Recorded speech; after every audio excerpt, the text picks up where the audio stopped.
Hey, hello again, guys. Let's continue with lectures on the King's Gambit. Today I'm just going to show you in a very short amount of time ninth move by popularity against the King's Gambit. It's surprising Queen F6. I don't think it's anything that's special for black. Black just in other openings, like in McDonald attack, goes with this early queen move. It brings them absolutely nothing. You don't have to worry, and you just have a nice and easy game. So what do you have to do after queen f6? You have to play knight f3. We simply shouldn't take much care about the pawn on f4, so we just develop our knight. At the moment, we just threaten to take the pawn on e5. And somehow, I have to admit that the knight f3 move is very logical. You develop your piece, you just don't defend the pawn on f4. Although, during this lecture, I'm just going to show you something very interesting. Even though queen f6 is extremely suspicious, and even though it was, I don't know, considered like 20, 30 years ago. I remember one article in New in Chess that they just gave Queen f6 as an interesting possibility. Queen x6 has to be properly learned by white pieces how to get a decisive advantage. If you do that, you're winning. If not, you can be better. You can go into complications, but still it's going to be unclear. So let me just teach you how should you develop here and how should you refute this queen f6 second move by black. If they take by pawn, you just go knight c3, threaten to jump with the knight on d5 and threaten the queen and pawn on c7. Just like you know, that's one of the main ideas of the King's Gambit. We sack the pawn in order to get the center and afterwards to get like quite an active game. So after knight c3, if they go with knight e7 to stop knight e5, you just play e5, you kick the queen away with tempo, you want to play d4 next move, and you're so much better. In the case of c6, to prevent knight e5, what do you have to do? Just d4, and here we have one of the crucial things in the King's Gambit. Center is yours. You forced your opponent to take on f4, which means afterwards you're going to be able to pick the pawn back on f4 with tempo. You want to play queen d2 and long castles, or bishop c4 and short castles, and that's how it goes. Much more than just much better game for white. I believe it's close to be completely winning. Although all these guys who play this move, queen f6, they will probably take on f4, because that's the risk they're willing to take. You play knight c3, and once again you have two kind of threats. You threaten knight d5, and you want to go with d4 next. They have to go with bishop b4, but what happens if they go d6? Looks like, okay, maybe we've just closed the dark square bishop on f8, but at least we're gonna open the light square bishop so it can go on g4. So what do? You develop your bishop on e2. What's the point? I wish I could jump on d5 to threaten on c7 and to threaten this queen, but it doesn't work. They give us check, like this, wanna take the knight, so we would be forced to move the knight, then you lose another pawn, and then everything goes to the hell. So that's why you have to go bishop e2. Now you understand the threat. The threat now becomes knight e5, and if they stop that with c6, go with tempo. At the moment e4 is defended, and when they go with queen f6, go with bishop g5 followed by d takes c5, and they wouldn't be able to recapture because queen d8 would be mate. White has much better position. 4 minor pieces are developed. There is a mate on d8. In the case of queen f6, instead of c6, you just go d4, and once again, priority is to go with bishop g5. Absolutely the same approach like against the McDonald attack.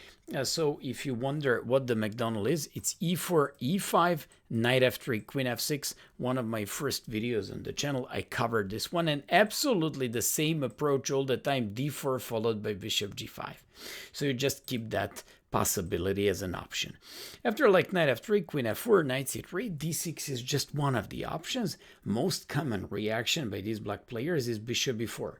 Once again, knight e5 is not possible. You can't play d4, because if you play d4, they would just take on e4, and bishop would pin the knight. And of course, they would be up to pawns, and they would be able to defend here properly. So d4 is not the thing you should be going for. You gotta go with bishop c4. A very important move. But okay, let's be honest. It's pretty logical. You just complete your development, you sack the pawn on f4, and now you just want to go for a short castle and go after the f7 potentially weak square. But all of a sudden, your opponent takes on c3. So what do you have to do? You gotta make castle. That's a specialty. That's the point. So you go for castles, and look at this. Now we don't take this bishop. We don't touch it there. If they simply move the bishop, you first play d4 in order to involve one more piece into the action, and then go with bishop f7, and you know that the king cannot take because you have famous knight g5, winning the queen, winning the king, and that's how it goes. I mean, not winning the king, giving check, or in some positions even mate.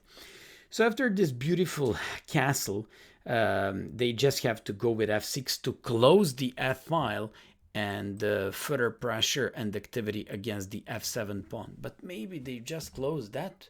But from another point of view, they've just opened up the bishop on c4, and it increases the weakness of the light squares.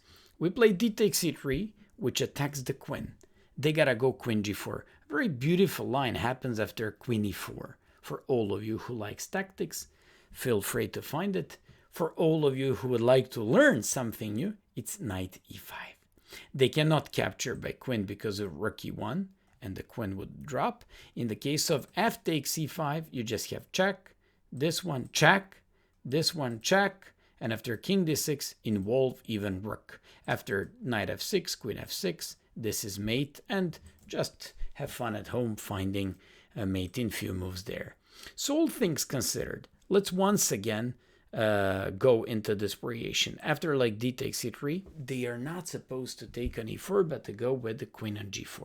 Position is already completely lost. You could have realized that previously, and of course now they're just trying to simply saying fill the score sheet with more moves in order not to resign immediately. So you go with the bishop f7, move that I very much like, and that has to cross your mind while you play the game, because nobody's gonna take here because you have this beautiful fork knight e5, but they will all play king e7. So what did you get? Well, you broke the castle. You forced the king to be exposed in the center. You also, queen is just walking around like crazy, so it's completely lost for black. h3, queen g3, knight g5. Once again, you threaten bishop g8, you threaten queen h5. If they take, you take on g8 and play queen h5. You now threaten queen f7, you threaten bishop g5. In some variations, you also want to take on h7. They're lost. So after knight g5, knight h6, queen h5, d6, put the bishop back, and when they play bishop to d7, the refutation comes now. I found a couple of games being played like this, so don't underestimate these positions and these sequence of moves. You simply have to know it, and just like I told you, you won't have a difficult time in your tournaments if you learn these variations. You're just going to drink beer by the swimming pool while most of your friends and other players are just going to start their games that usually last like 5 hours. So what do you have to do here? Rook takes f6, and the king on e7 cannot capture and cannot do anything. If the king goes to d8, you take the knight, and then you go with knight f7, doing the fork. If they go with bishop e8, you just go rook e6 or queen f3. I like simplicity. I like simple approach. They gotta give check, or they just have to take, in which case rook with the recapture and f3. You just recapture, and what is this? You got a bishop pair. They have lots of problems in this game. You want to play knight e6 followed by bishop g5. And that's exactly what happens here. c7 is kind of weak. Okay, it's defended by this knight, but it's bad. This knight is on the edge of the board. You threaten knight g7. You want to play bishop g5. Position is completely winning, and that's it. In order to conclude this short lecture, let me just repeat the whole line again. So after f4, we've been talking about the queen f6 variation. Simple refutation is the most logical developing move, knight on f3, that sacrifices a pawn on f4. So when they take, you don't play d4 because it would drop the pawn on e4, but you play knight c3, overprotecting on e4 and preparing for d4. When they play bishop b4 to prevent d4, an important move is bishop c4, going after the pawn on f7 and preparing for short castle. After bishop c3 goes with short castle and threatens d takes c3, bishop f7, and stuff like that. They gotta go f6, you take with tempo, they have to go queen g4, you play bishop f7 in order to spoil their castle and force king to be in the center of the board, and we know that a king in the center of the board is always a weak piece. Play h3 to remove this queen from g4, and now go with the knight g5, so that's why you played h3. So now your queen can go on h5 and join the action in the attack. After knight h6, queen h5, d6, bishop b3, finally removing it. They can never take, of course, because of bishop g5 and so many pieces added the attack. They gotta go with bishop d7, and rook takes f6. It just brings you a completely winning position. Hope you enjoyed this very short lecture. We've just had 2 lessons on the King's Gambit. Previously, we did the 10th move by popularity by black. Today, 9th, and very next time we're going to do the 8th. And slowly but surely, we're completing the King's Gambit survey, and you're going to enjoy more and more of these positions. Thanks for watching. Subscribe, donate, and of course, support the channel and spread a good word about us. Thanks.